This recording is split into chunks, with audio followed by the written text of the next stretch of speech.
People like you shouldn't come to places like this. Annoying. The quality of the food drops with you around. By the way, can you even afford this? Waiter, watch out for this guy. He's super broke. It was my mother's 60th birthday celebration. She had always raised me single-handedly. To celebrate, I had saved up and brought her to this Italian restaurant. I heard mocking laughter at me. My vision went dark with anger. My name is Mike. We were always struggling financially, so my mom was working tirelessly every day. The reason? My parents had divorced. Turns out, my dad had an affair. Though we received alimony and child support, life was still tough. I made do with what I had, always being frugal and trying to prolong the lifespan of my belongings. Once I hit middle school, I didn't join any clubs to save money and headed straight home after school. You're so dirty. You just reek of poverty. One day, as I was about to head home, I heard loud laughter near the girls' bathroom. That voice sounded familiar. It was Catherine from my class. Catherine was mean and would always taunt me about being poor. I took a quick peek and saw a girl surrounded by a few others, head hung low. It was Amy. I called her by her first name since she didn't like to be referred to by her last name due to her single-parent household. Don't come to school, you'll spread germs. Amy's situation seemed even worse than mine. Her shoes and uniform were worn out. Catherine and her gang were ridiculing her for it. Feeling as if they were mocking me too, the next thing I knew, I was standing between Catherine and Amy. So what if we're poor? None of you earn your own money anyway. Catherine kept rambling, but most of her arguments were weak, and I could easily counter them. Ooh, remember this. With a huff, Catherine and her gang left. I've totally been spotted. When I was thinking that casually, thank you for helping me. Amy said that to me, so I had no regrets. From that day, Amy and I became close friends. The bullying from Catherine wasn't as bad when we were together. We'd often hang out and even walk home together. As time went on, I started having feelings for Amy, but... What? You're transferring schools? Yes, Amy said simply, and transferred out. It was close to graduation, and I figured she must have had her reasons. Since it happened so suddenly, I didn't even get her contact details. My first love ended without a confession. A few months later, I was working in a clothing company while attending an online high school. I really wanted to start working after middle school, but you should at least get your high school diploma. My mom told me that, so she had me attend high school. Of course, I paid my school fees with the money I earned. All to make my mom's life a bit easier. Then, just before graduating, good news came. I'm being made a full-time employee. Incredibly, I've been chosen to work as a full-time employee at the clothing company where I've been employed. They said it's due to my strong work ethic, positive feedback from customers, and a recommendation from the store manager. I couldn't thank the manager enough. For a high school graduate like me to make it to the corporate office of a clothing company, I was over the moon. Of course, with my educational background, climbing the corporate ladder seems unlikely. But that's okay. Becoming a full-time employee means a pay raise, and I can make life easier for my mom. A few months later, just as I started getting the hang of my job, I was told to greet an important business partner visiting our corporate office. They were someone I absolutely couldn't afford to upset. I needed to be on my best behavior. Determined, I entered the reception room. There, in a sharp suit, sat a stern-looking woman. My heart sank when I saw her face. It was Catherine. Yes, the same Catherine who used to bully Amy and me. What are you doing here, Mike? Seeing me, Catherine laughed mockingly, much like she used to. In school, where things were more or less on equal footing, I could have talked back. But this was a professional setting, and she was an important business partner. I could only plaster a smile on my face and stay silent. It's been a long time. From rags to corporate, who did you know to get here? It's gone downhill if they're hiring the likes of you. Well, looking at you, just an ordinary employee. Do your best, I guess. Catherine smirked, took her opportunity to belittle me further, and then left. I wiped the cold sweat from my forehead. I later found out Catherine was a top performer in the sales department of our business partner. A rising star promised for promotions, the elite of the elite. No way an average employee like me stood a chance against her. I fought to avoid her as much as possible, but, to my horror, Catherine specifically requested to work with me. So, every time we had a business transaction, I had to face Catherine. This report is hard to read. Why not brush up on your language skills instead of always finding faults? Always had a distaste for uneducated folks like you. Every time we met, Catherine had a nasty comment ready. I had no choice but to endure, becoming a verbal punching bag, so to speak. But I never thought of quitting. Thanks to my dedication to my job, life with my mom had improved significantly. No way I was going to let my mom struggle again. With that mindset, I managed to brush off Catherine's cruel words. More than that, what was really bothering me was something else. My mom's 60th birthday was coming up soon. I've saved a good amount of money and want to celebrate it somehow. But embarrassingly enough, I've been so focused on earning money that I don't know what gift would be best. What should I do for her celebration? As I pondered this, my mom and I were watching TV. And then, "That looks delicious." Uncharacteristically, my mom whispered that a show featuring a renowned Italian restaurant in the neighborhood was playing on TV. Images of exquisite meals in the lavish restaurant interior flashed across the screen. I'd love to visit a place like that, even just once.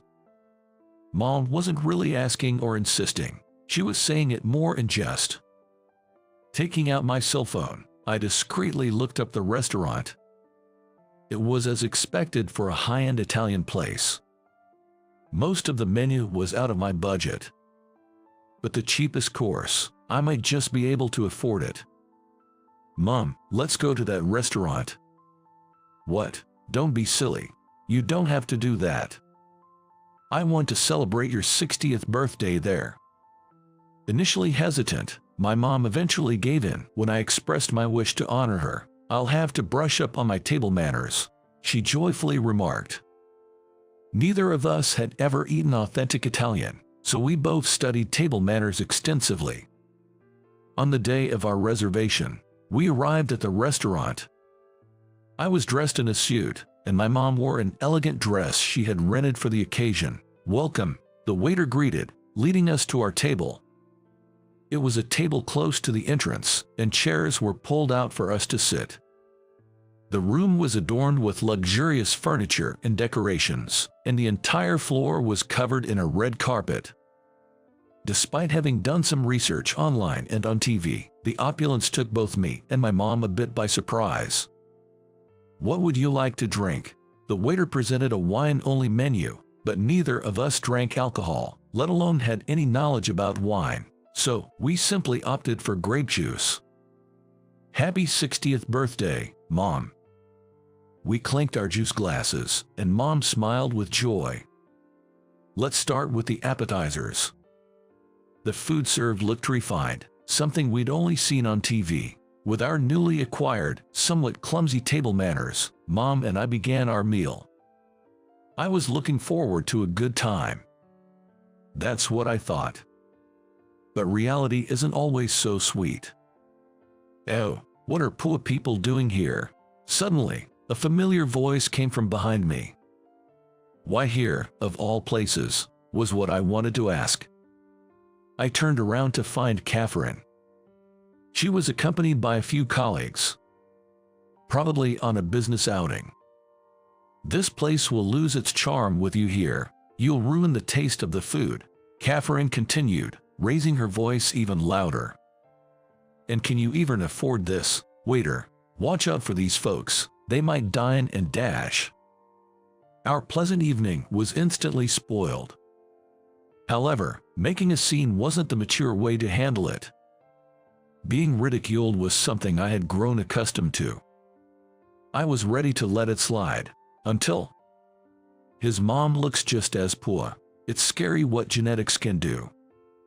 A comment belittling my mom made my vision go dark. It was a rush of anger.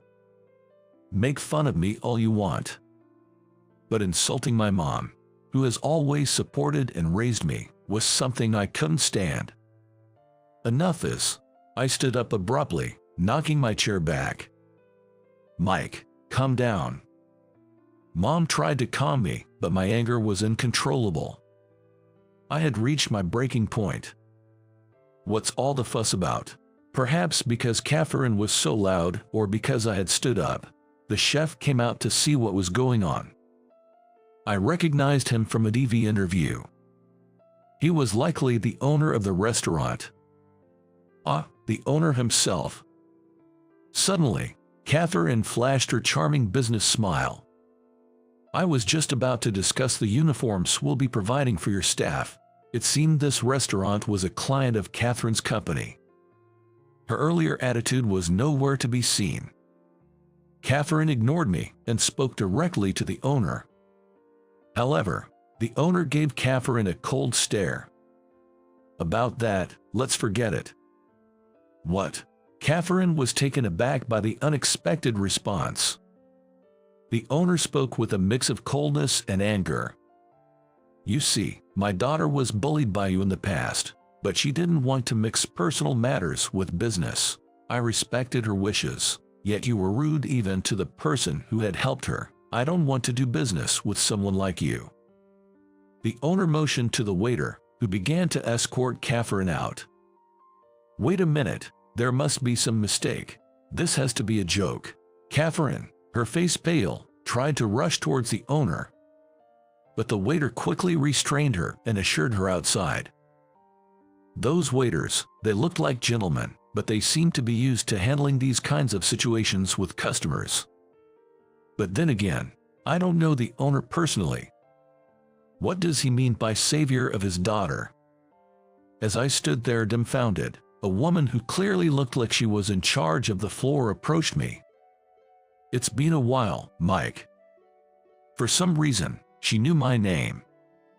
She gave me a smile, but I had no idea who she was.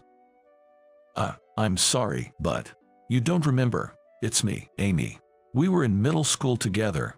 Realization dawned. It was Amy, my first love from school. Actually, my parents got remarried, so I had to transfer schools. The man she referred to as her father was the owner. Now, Amy was supporting the restaurant as the head of the floor staff. When Catherine came for a meeting, I recognized her, but I didn't want to interfere with the business. Seeing her be so rude to you, though, I couldn't let it go. Amy's face lit up with a smile. You helped me out in the past, remember? So now it's my turn. I felt so refreshed after seeing Catherine get what she deserved. I was stunned to be reunited with my first love. But Amy's thoughtfulness made me happy, and all I could humbly say was, thank you, you really saved me. The owner, recognizing me as his daughter's benefactor, treated us to the most premium course. Amy explained each dish to us. Although it was a bit embarrassing to hear old stories in front of my mom. But thanks to that, we had a wonderful time. Thoroughly pleased with the impeccable service, we left the restaurant. But as soon as we got home, my mom said, I think I left something at the restaurant. Can you go get it? She said it with a kind smile. I suspect it's just an excuse. However, this might be my last chance to enter the restaurant and speak with the owner. Taking advantage of my mom's excuse, I went back and bravely proposed a uniform order to the owner. It was partly my fault for canceling the previous order. But the owner responded positively, saying, "I've been thinking about where to get the uniforms from. Can you provide some materials for consideration?" Now, it was time to prove my worth. Having been ridiculed by Catherine so much, my improved proposal was well received by the owner. The restaurant decided to order their new uniforms for my company. This success led to my promotion. Me, a high school graduate. I did wonder about that, but my boss assured me that the company values employees who deliver results, boosting my confidence. Oh, yes. Speaking of Catherine, she never returned to our company after that incident. Rumor has it she was demoted after angering a major client. Even though she was competent at her job, she seemed to lack the respect of her peers, and no one seemed to object to her demotion. Well, she really got what she deserved. Thank you for all your help. Beyond just the uniform order, the owner often entrusts me with various tasks. Consequently, I've been visiting the restaurant more frequently. So, you see, I've had more opportunities to meet Amy. In fact, lately, most of my work-related interactions have been with her. It kind of feels like a blast from the past, and I can't help but feel genuinely happy. I can't shake the feeling that Amy seems happy too. Am I being overly confident? But deep down, I really have feelings for Amy. I plan to invite her to a movie soon. But that's a story for another day. Here's hoping my romantic journey goes smoothly. Hey, everyone, keep your fingers crossed for me, will you?